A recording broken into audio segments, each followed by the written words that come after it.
Originally, I wasn't going to make this an unhinged rant, but I figure it's probably easier to do it that way. This is something that I have brought up with friends in the past over the years, but never really fully went into detail about it, because when you think of zombies, you don't often think of them communicating or talking in full conversation. And in fact, I think that if zombies did that in particular, the genre itself would be kind of ruined. Now, we've seen plenty of zombie movies and even some zombie games in the past that have somewhat touched upon this idea. Resident Evil 3 Remake, as garbage and shitty as that game is, has a scene in it where when Brad gets bitten, he becomes infected. While infected, he attacks Marvin Branagh, but then Brad, as a zombie, whispers, "I'm sorry." This distracts Marvin and makes him put his guard down for half a second, which is all it takes for him to get bitten by Brad. It can lead to some really cool results. Another movie example that I can think of that isn't, so to speak, directly tied to video games would be Day of the Dead by George Romero. Now, I just got done watching this movie twice in a row the other day for this specific topic in general. Great movie, by the way. If you haven't seen any of George Romero's Of the Dead series, which I feel like at this point, if you grew up with AVGN or Cinemassacre, you've probably seen or at least heard of all of them. If not, watched a review or something. Anyway, they're great movies made by a great director who unfortunately passed away years ago. Rest in peace, George Romero. You are the king of zombies. And there's even an Easter egg in Dying Light, the first game, where you can find a mural painted of George Romero himself. Now, the reason I'm bringing up this in particular is because in Day of the Dead, there's a character, a zombie, named Bub, who is chained inside of this military bunker and being tested, experimented on by a doctor known as Logan, otherwise known as Dr. Frankenstein in the movie. Now, Logan tries to teach Bub how to be civilized, and he believes firmly that as long as they are willing to go through the trial and error of teaching the zombies how to behave, they can overcome the apocalypse without any brute force necessary. So, in Day of the Dead, there's a scene where Dr. Logan informs Bub to pick up a gun and show another character named Rhodes, great character played by Joe Pilato, how to use the gun. So Bub picks it up and he racks it, unloads it, loads it back up. It's got no bullets in it. But then he aims it and pulls the trigger at Rhodes, indicating that, like a clever foreshadow moment, that he might kill him later on in the movie. This isn't, I'm aware this isn't direct speech. I'm not saying, Bub has to talk flat out right here, but I really like the idea of zombies communicating in some form. Even if it's not necessarily vocal, it could be physical. You know how in all of my unhinged rants you always see me doing this with my hands because I don't know, I have autism and I can't stop moving my hands constantly, so I just do this shit all the fucking time. I could basically say the same thing about zombies, where they can communicate through very subtle gestures.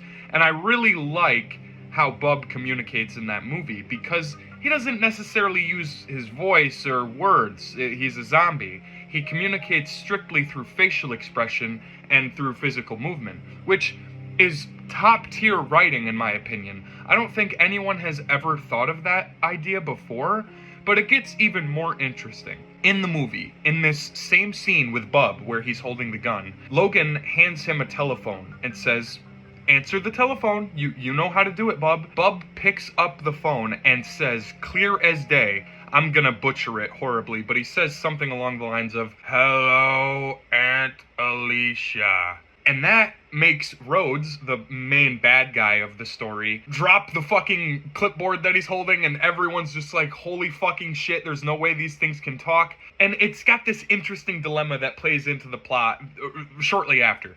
But the reason I'm bringing up that particular scene is because it's probably the best example we've had of zombies talking.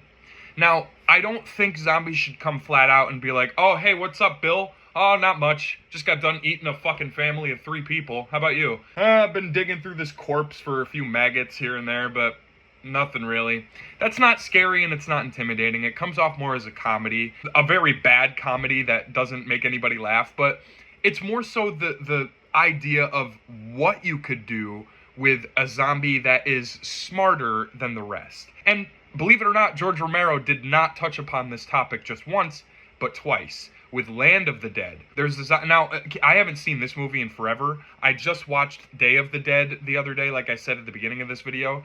And there's a very significant time gap between those movies, between all of these movies, because they take place years and years into the zombie apocalypse. As you progress through the movies, time has gone on and on and on within this same universe. Consider it like an anthology, but with no recurring characters. Every single of the Dead movie has different characters that play into the plot somehow. And unfortunately, I haven't seen all of them. I've only ever seen the first 3 originals: Night of the Living Dead, Dawn of the Dead, and Day. I have not seen anything else. Well, okay, that's a lie. I have seen Land of the Dead, but it was when I was real little. The point of why I'm bringing up Land of the Dead now is because there's a zombie in that movie named Big Daddy, who leads a group, a literal horde of zombies, to Fiddler's Green, which is the big rich people place at the end of the movie that, oh man, I remember that scene so much. As a kid, I remember seeing all those zombies come up to the glass of Fiddler's Green and feeling like, oh, everyone's gonna fucking die. It was crazy. What great movies. But Big Daddy does not communicate verbally, I don't think. Again, it's been a while since I've seen the movie, but what I do remember is there's a very clever scene where in any other thing, like video games or something, I would say this is fucking stupid. I would say no, that's dumb. I can't imagine why that would work. But this is a George A. Romero film, and it takes place years and years into the same apocalypse that Night of the Living Dead was, all the way back in whatever year that movie was made. It's interesting, because in Land of the Dead, Big Daddy is teaching the zombies how guns work. Now, keep in mind, he's not sitting there fucking just unloading it and showing them going, it's not like that. It's very, very slow, and it takes time to get to that point. But when you get there, you realize, oh fuck, the zombies are not as stupid as you thought.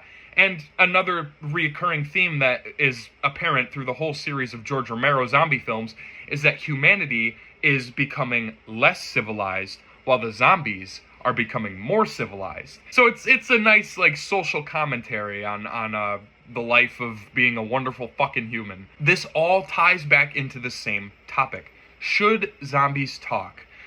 I personally think it could work, but only if you're using it very, very loosely. I don't think a movie is set up for success when you have an idea of, oh, hey, I want to do a zombie movie. Let's do something like the classics where, zombies break into this house, they're trying to kill this guy. But you've noticed, what you will notice in most modern zombie movies today, if there's even any that fucking hit theaters, I doubt it. What you'll notice is the zombies aren't, cathartic. They're not what's the word I'm thinking of? It's tactical. And I'm not saying zombies have to be strategic is the word I was thinking of, not tactical. Zombies, I don't expect them to be wearing fucking SWAT outfits and be rolling into houses with SMGs and fucking gunning everyone down and then eating their corpses afterward. That's not what I mean. I just mean it's not very satisfying how the zombies go about things. The last great modern example I can think of is The Walking Dead. But even then, the earlier seasons are what really made the show so great, and I don't think there's any scenes in that whole show of a zombie speaking once. Man, it's been so long since I've seen that series. Maybe I should rewatch it. But the point is, you could make this creepy, and it's been proven time and time again with George Romero's films. But let's take a step back. Let's step a little bit outside of the zone of zombie films. Let's go more towards something that's similar but not quite there. John Carpenter's The Thing, for example. Another movie I've seen probably 25 times in my whole fucking life. I have memorized this movie like the back of my hand. I love it so much. It's one of the greatest horror films ever made, bar none, if not the greatest. And I mean that wholeheartedly. Now let's talk about that for a second. The Thing. It's not a zombie, so to speak, but it does consume its prey in order to survive. Much like a zombie. They act on survival instincts. The alien creature from The Thing isn't necessarily trying to be a threat, but after being woken up for being frozen all that time, I'd probably be a little fucking hungry too and wouldn't realize that the things around me that are trying to see what I am or what I'm doing are not food, if that made sense. Probably not. What I'm trying to say is, if I were a weird intergalactic creature that somehow crash landed on a planet that I had no clue existed, chances are I'm probably going to try to survive off of the life. I'm not saying, humans or anything, but hopefully you know what I'm trying to get at here. It's an interesting concept because the monster from the thing can take on the form of whoever it consumes. It's a shapeshifter. So the interesting dilemma that comes into play is a lot of the people can't trust each other. The main cast, they can't trust who is who because this creature is capable of 100% mimicking each and every one of them if it wants to. That is scary. Zombies don't have that advantage, but I really like that this concept still comes into play here because the creature has to learn how these people work. It has to learn how they speak, how they walk, how they act. It has to try its very best to avoid detection in order to survive. And that's something that I can really appreciate in a horror film because keep in mind, this is an alien creature that probably has its own language, so to speak, or maybe it understands things in a different way that we can't possibly understand. It still utilizes the human anatomy and it still learns from what it sees that it has to communicate like us in order to blend in so well. So that's why you get such great scenes like the blood sample scene where Kurt Russell, the badass of the film, when he's testing the blood samples and he comes across Palmer's blood, Palmer makes this face because, keep in mind, if you've seen the movie 1,000 times, you know that Palmer is the creature in disguise here. But the scene is set up so well. There's this part in particular where MacReady's going to test the blood, right? He's like, all right, now we got to do Palmer's. And right before MacReady accuses Gary of being the creature, you see a look on Palmer's face that gives it away. And, after watching it multiple times, I can't help but get goosebumps seeing this part because it's almost like the creature accepting, yeah, fuck, I'm caught. This is it. This is what happened. Palmer is sitting there like this, tied up to the chair, and he's like, oh, come on, man, this is fucking bullshit. None of us are the creature. And so MacReady grabs the blood dish, and as he's about to do it, Palmer goes, and that's all you need. That's all you need to communicate that the creature is caught. And it knows. It knows that its time is up. It knows, all right, I'm about to get fucking hurt again. Let me just get up and get this over with, try to kill as many as I can. And then chaos ensues. Now, what does this have to do with zombies? I'm glad you asked, because I wasn't going to, because I already forgot that that's what we were talking about.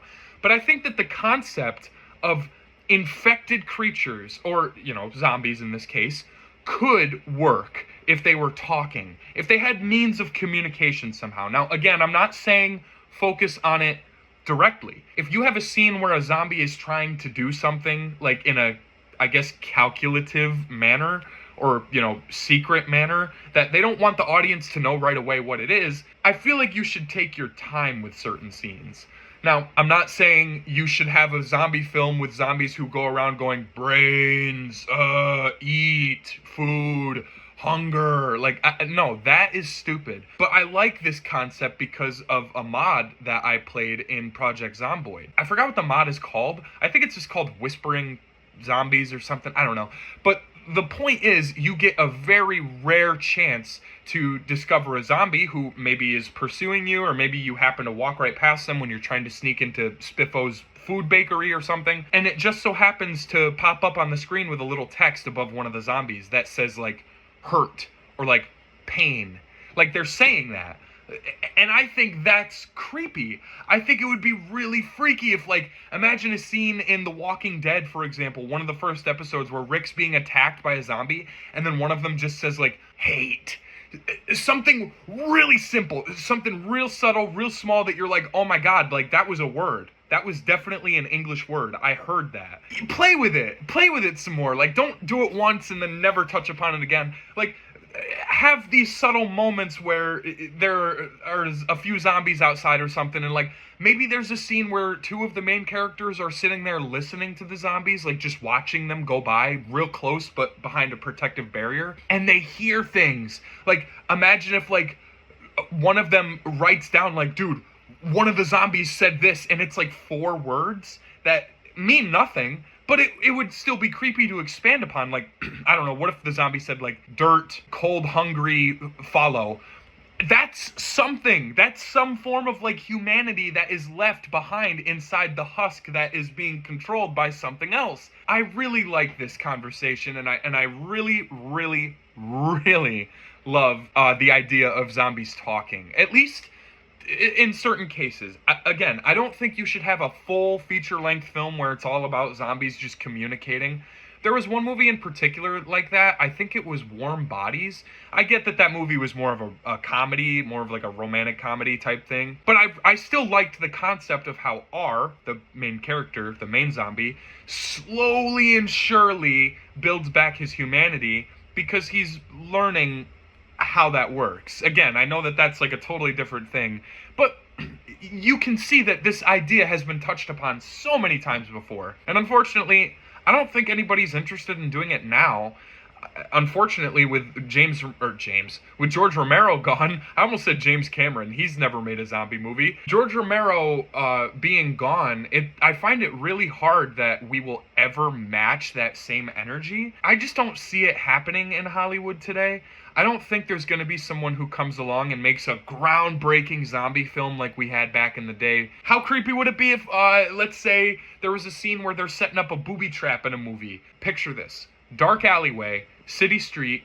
These 2 guys are trying to get one zombie in particular because he has a backpack full of supplies. Guns, food, you name it. Now, let's say, during this scene, they have the booby trap set up perfect. What if you have this scene play out where the zombie's walking, it taps the tripwire, and then turns around? You have every opportunity to explore with that. Then you have the 2 characters like, what the fuck? Why didn't he go for the tripwire? So now they have to figure out how to kill him when there's tons of other zombies around. Stuff like that would be really interesting to see. And I know, again, the zombie didn't necessarily talk, but it's able to pick up on that. Maybe have a close-up where, like, its shin touches the tripwire, and the zombie, like, stops and, like, looks down and is, like, you know, a little confused looking at itself, and then just kind of, like, turns and walks away. That would be genius. Stuff like this is never explored, unfortunately. I don't even think I can remember the last time I saw a decent zombie movie. Maybe the other day, when I watched Day of the Dead, because, and I'm not trying to sound all fucking nostalgic on you, I'm not one of those people that's like, movies were so much better back then.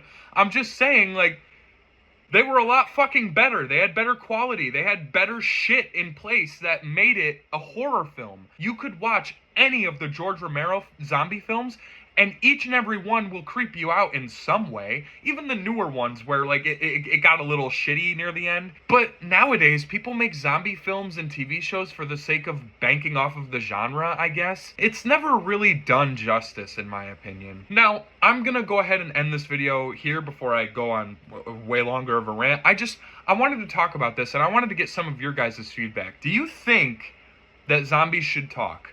To the extent that I said. Not so much like, you know, have a fucking beer and a joint in the same room while the zombies are eating people. Like, no, that's stupid. I don't want that. Have these moments where, like, the zombie maybe reflects on itself for even just a half a second. Because I like the idea that there is some humanity left inside of those broken minds. Should zombies talk? I don't know.